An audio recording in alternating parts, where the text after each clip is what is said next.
सुरुवातीला पाहूया आज लक्ष वेधून घेणाऱ्या 3 महत्त्वाच्या बातम्या आणि यामध्ये पहिली मोठी बातमी ती म्हणजे भोंदू कॅप्टन खरात प्रकरणासंदर्भातली।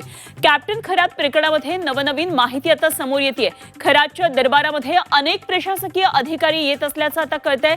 खरातनं प्रशासकीय अधिकारी आणि त्यांच्या नातलगांसोबत अनेक ठिकाणी गुंतवणूक केल्याची माहिती कळतेय। खरातला अटक केल्यानंतर पोलीस कोठडी सुनावल्यानंतर आता त्याच्याकडे सापडलेल्या दस्तऐवजामधून अनेक महत्त्वाच्या बाबींचा खुलासा होतो आहे। अनेक मोठ्या गोष्टी पुढे येतात आणि यामध्ये प्रशासकीय अधिकाऱ्यांचा नेमका रोल कसा होता हे सुद्धा आता पुढे येऊ लागलेले आहे। या संदर्भातले तपशील आपण या बातमीपत्रामध्ये जाणून घेणार आहोत। दुसरी मोठी बातमी ती म्हणजे अमेरिका, इस्रायल, इराण युद्धासंदर्भातली। या तिन्ही देशातल्या संघर्षात आता तेल आणि गॅस फील्डवर लक्ष केलं जातंय। त्यामुळे जगावर आता मोठं ऊर्जा संकट निर्माण होण्याची शक्यता आहे। या संदर्भातले आणखी तपशील आपण या बातमीपत्रामध्ये जाणून घेणार आहोत। आणि तिसरी लक्षवेधी बातमी ती म्हणजे राज्यावर कोसळलेल्या अवकाळीच्या संकटाची। राज्यभरात अवकाळी पावसाचा सध्या तडाखा बसतोय। काही भागात मोठ्या प्रमाणामध्ये गारपीट होतीये, अतोनात नुकसान शेती पिकांचं होतंय।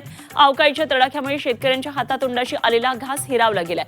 हवामान विभागाकडून हे अवकाळीचं संकट पुढचे 24 तास कायम राहणार असल्याचा अंदाज वर्तवण्यात आलाय। काय नेमकी या संदर्भातली सगळी परिस्थिती आहे यातले बारकावे आपण आणखी या बातमीपत्रामध्ये जाणून घेणार आहोत।